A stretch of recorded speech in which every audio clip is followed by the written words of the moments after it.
Marvel के 3 faces है और 24 मूवीज के बाद है एमसीयू में एक एशियन सुपर हीरो की सोलो मूवी देखने को मिली। शांग-ची नहीं, शांग-ची।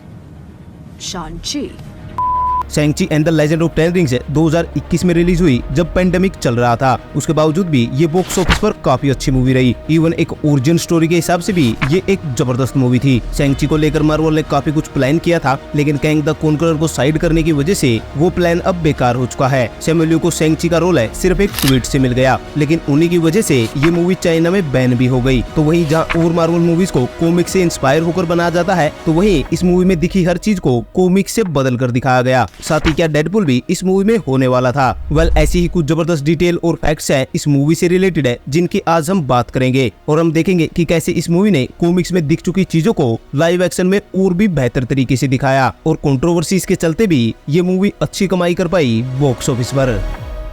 बरखुरदार, बड़ों से तमीज से बात करो। तुम्हारी जैसी 10 जिंदगियां जी हैं मैंने।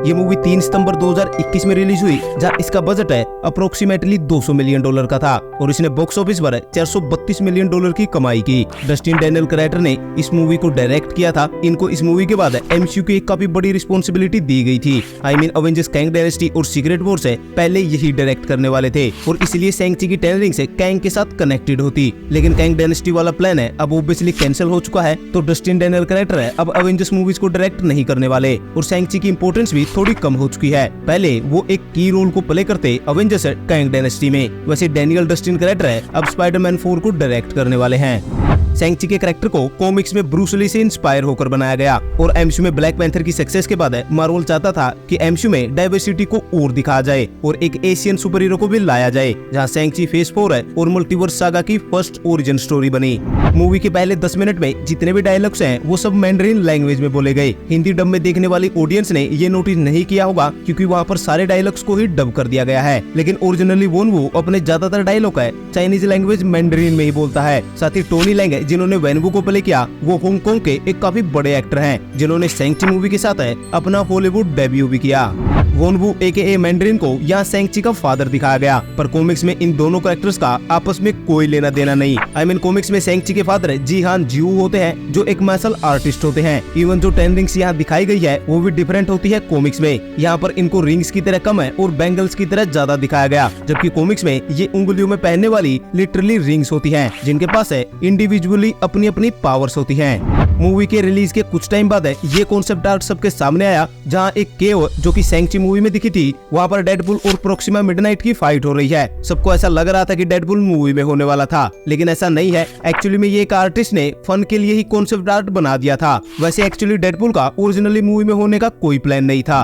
अब वोंग का अपीयरेंस भी इस मूवी में दिखाया गया। इवन सी हल्क में भी आगे जाकर वोंग दिखा। पहले सबको लग रहा था कि वोंग के ये कैमियोज फन के लिए डाले जा रहे हैं, लेकिन जब नो वे होम में आगे जाकर ये रिवील हुआ कि वोंग अब नया सोर्सरर सुप्रीम है, तो पता चला कि एक्चुअली वोंग अपनी ड्यूटी को कर रहा था और अर्थ पर जो भी अनयूजुअल एक्टिविटी हो रही है उन सबको नोटिस कर रहा था, जिसके चलते ही उसके कैमियोज हमें मल्टीपल प्रोजेक्ट्स में दिख रहे हैं। अब एज ए एक्टर किसी भी मार्वल मूवी में काम करना एक काफी बड़ी अचीवमेंट होती है। जहाँ सैमुअल यू ने ऐसे ही एक बार ट्विटर पे ट्वीट किया था कि उनको किसी मार्वल मूवी में कास्ट किया जाए, जिसके बाद जब शैंग-ची मूवी प्रोडक्शन में आई तो उनके इसी ट्वीट और इंटरेस्ट के चलते शैंग-ची के लिए उन्हें बुलाया गया, जहाँ खुद केविन फेगे ने सैमुअल यू को कॉल करके इन्फॉर्म किया। इस मूवी ने एमसीयू में 10 रिंग्स को इंट्रोड्यूस करवाया और जैसा मैंने पहले कहा कि ये 10 रिंग्स कॉमिक से बिल्कुल अलग थी, तो इनकी ओरिजिन स्टोरी भी यहाँ अलग ही है। मूवी में ऐसा कुछ बताया नहीं गया कि ये रिंग्स कहाँ से आए, लेकिन कॉन्सेप्ट आर्ट और बैक स्टोरी से हमें ये पता चला कि ये रिंग्स एक एलियन स्पीसीज से बिलोंग करते हैं और एक मीटियोर के चलते ये अर्थ पे आए थे,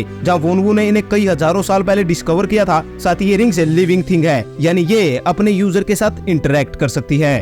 अब बॉक्स ऑफिस पर मूवी का ओवरऑल परफॉर्मेंस काफी अच्छा था, लेकिन ये और भी अच्छा हो सकता था अगर मूवी चाइना में रिलीज होती। लेकिन एक्टर सैमुअल यू ने पास्ट में कुछ कंट्रोवर्शियल स्टेटमेंट दी थी चाइनीज कल्चर के अगेंस्ट, जिसके चलते मूवी चाइना में बैन हो गई। इवन आगे जाकर भी मार्वल की कई सारी मूवीज को चाइना से बॉयकॉट किया गया। इटर्नल्स मूवी को कुछ सेकंड के सीन के चलते बैन कर दिया गया था। इस मूवी के पोस्ट क्रेडिट में वोंग, कैप्टन मार्वल और ब्रूस बैनर दिखे। ये पोस्ट क्रेडिट सीन एमसीयू में आने वाले बड़े इवेंट्स को टीज कर रहा था, लेकिन जैसा मैंने पहले कहा कि इस मूवी में काफी सारी चीजें कैंग द कॉन्करर के लिए सेटअप की गई थी। यानी अब कैंग के जाने के बाद ये पोस्ट क्रेडिट मीनिंगलेस हो गया है। कुछ रिपोर्ट्स के अकॉर्डिंग कैंग के वेरिएंट रामाटूट को पास्ट में इन 10 रिंग्स के साथ दिखाया जाता, पर अनफॉर्चुनेटली ये प्लान कैंसिल हो चुका है। सो ये थी कुछ डिटेल्स और इंटरेस्टिंग फैक्ट्स सैंग-ची मूवी से रिलेटेड। ये मूवी काफी ज्यादा अच्छी थी, खासकर जब आगे जाकर थोर लव एंड थंडर और इटर्नल्स जैसी मूवी निकल कर आई। इस मूवी ने हमें मार्शल आर्ट और एक नया कॉर्नर दिखाया एमसीयू का। कैंसिल हो चुकी अवेंजर्स कैंग डायनेस्टी में शैंग-ची का एक काफी इंपॉर्टेंट रोल होता।